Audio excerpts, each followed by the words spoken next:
अस्सलाम वालेकुम नाजरीन, आप देख रहे हैं पल पल न्यूज। मैं हूं आपका दोस्त नदीम अकरम। आज 11 दिसंबर है और आज जो बातें मैं आपके साथ शेयर करने वाला हूं वो सिर्फ खबरें नहीं है, ये पूरे मिडल ईस्ट की एक बड़ी धड़कन है। आज की इस तफसीली रिपोर्ट में हम जहां बात होगी इजराइल के खिलाफ जॉर्डन के रास्ते ग्राउंड अटैक की धमकियां, Houthi Iraqi militia, Jordan valley और 500 किलोमीटर लंबा नया बैरियर, असल खेल क्या है। वही बात होगी यमन के अंदर जंग का नया राउंड, जहां हूती अपने ही यमनियों से टकरा रहे हैं। नाजरीन, ये सिर्फ मिडल ईस्ट अपडेट नहीं है, ये जमीर का टेस्ट है। शुरू करते हैं पहली बड़ी तफसील से। दोस्तों, सबसे पहले सुनिए ये खतरा किस लेवल का है। इजराइल की मशहूर, अमीर और असरअंदाज वेबसाइट में से एक यद्युत एहरनोत ने यह रिपोर्ट की है कि ईरान के असर में चलने वाले इराकी मिलिशियाए और यमन के हूती लड़ाके खुली धमकी दे रहे हैं। वो जॉर्डन और सीरिया के साउथ वाले इलाकों से इजराइल के अंदर ग्राउंड अटैक कर सकते हैं। क्या प्लान बताया जा रहा है?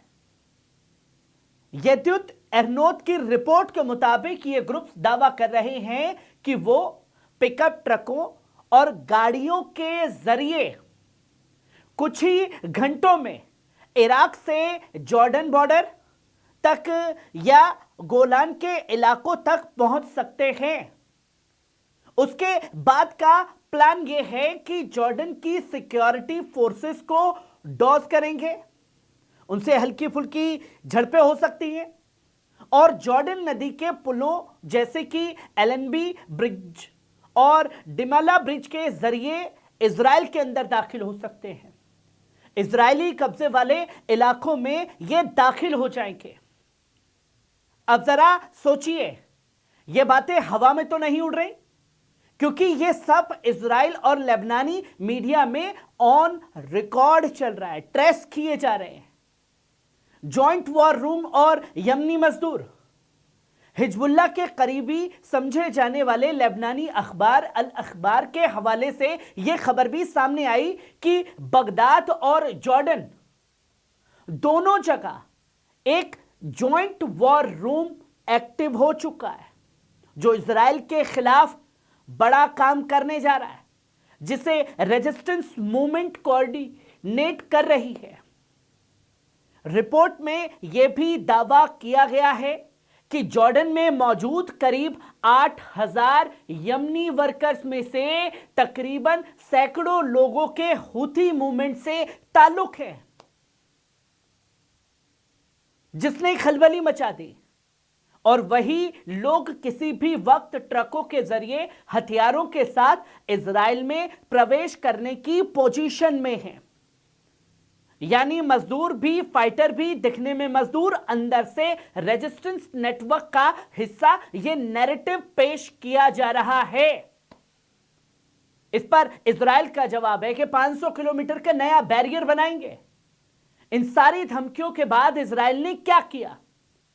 जॉर्डन वैली और अरावा के इलाकों में पुरानी चौकियां और पोस्ट दोबारा एक्टिव करती हैं, फौज बढ़ाती है और इसके साथ साथ करीब 500 किलोमीटर लंबा नया बैरियर बनाने का काम भी शुरू कर दिया है ताकि रोका जा सके। यह रिपोर्ट साफ तौर पर कहती है कि इसी रास्ते से ईरानी हथियारों की स्मगलिंग बढ़ी है, हिजबुल्लाह को मजबूत किया गया है और इजराइल अब पूरी ताकत लगा रहा है इस बैरियर को बनाने में।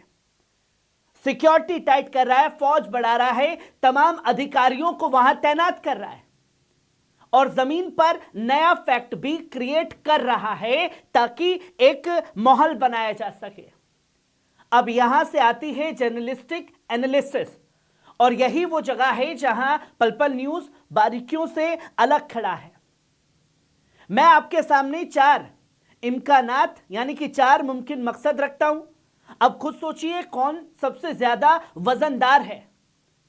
पहला मकसद क्या है? असली खतरा और रियल सिक्योरिटी, यह सबसे बड़ा खतरा है। पहला इम्कान, हां यह खतरा वास्तव में मौजूद हो सकता है। एक्सिस और रेजिस्टेंस का पूरा नैरेटिव ही यह है कि आखिर में मकसद अल कुदूस है और मकसद मस्जिद अल अक्सा तक पहुंचना है, फतह का झंडा गाड़ना है। तो अगर हूती इराकी मिलिशिया सच में यह रास्ता अपनाते हैं, जॉर्डन वैली से होते हुए यरूशलेम अल कुदूस तक बहादुरी वाली एंट्री कर जाते हैं, तो इजराइल के लिए यह सिक्योरिटी नाइटमेयर होगा। 500 किलोमीटर का बैरियर इसी डर का जवाब भी हो सकता है। हलचल है इसलिए 500 किलोमीटर का बैरियर बनाया जा रहा है। दूसरा मकसद, वेस्ट बैंक और मजबूत कब्जा। दूसरा इम्कान, ये सारी सिक्योरिटी चिंता एक कवर स्टोरी भी हो सकती है दोस्तों। जब आप 500 किलोमीटर लंबा फिजिकल बैरियर खड़ा करने जा रहे हैं तो सवाल यह उठता है, यह बैरियर किस जमीन पर खड़ा होगा? यह तमाम तस्वीरें लोगों के सामने हैं। क्या यह वेस्ट बैंक की जमीन निगलने की एक नई कोशिश है जो इजराइल दिखाना चाहता है? कल को जब मैप बनेगा तो कहा जाएगा भाई फेंस तो यही है, असल में जमीन कब्जाना था। अब बॉर्डर भी यही मान लो। यानी सिक्योरिटी के नाम पर परमानेंट एनेक्सेशन को हवा देना रह गया है। इसका तीसरा मकसद क्या है? अंदर क्या हो रहा है कोई देख ना सके, यह इजराइल की पॉलिसी का भी हिस्सा है। तीसरा इम्कान, इजराइल सिर्फ अपने आप को अंदर से महफूज नहीं करना चाहता, बल्कि वो यह भी चाहता है कि जो कुछ वेस्ट बैंक के अंदर करेगा, न कोई आसानी से अंदर मदद के लिए पहुंच सके, न बाहर की दुनिया को अंदर का नक्शा साफ देखने को मिल सके। धीरे धीरे बस जमीन हड़पे जाओ। एक तरफ यह भौतिक दीवार, इंफॉर्मेशनल दीवार दोनों हो सकती है, ताकि अंदर जो भी ऑपरेशन चले वो किसी को नजर ही ना आए, जो भी बस्तियां बढ़े उस पर कोई सवाल ना उठाए, जो भी जमीन कब्जा हो उस पर कोई कुछ बोले ना, क्योंकि वो तो उसके बाप की जागीर है। वो बाहर से नजर ना आए और ना ही वहां तक आसानी से कोई रेजिस्टेंस पहुंच सके। और इसका चौथा मकसद क्या है दोस्तों? साइकोलॉजिकल गेम और बड़ा सीन। चौथा इम्कान सबसे बड़ा है। यह पूरा ड्रामा साइकोलॉजिकल वॉरफेयर का एक बड़ा हिस्सा भी हो सकता है। Houthi, Iraqi militia, Jordan, Syria, al Quds, ये सब नाम जोड़कर एक रीजनल वॉर का ट्रेलर दिखाया जाता है कि भाई मैं खतरे में हूं, मुझे बचाने के लिए हथियार दो।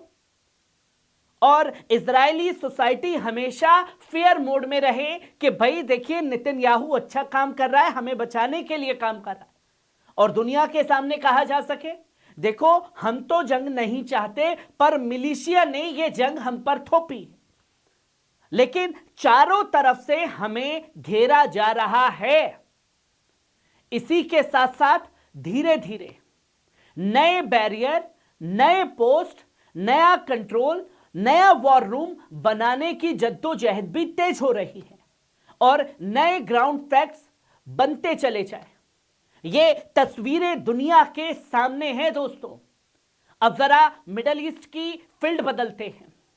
मिडल ईस्ट की फील्ड क्या कहती है, लेकिन नाम वही रहता है, हूती।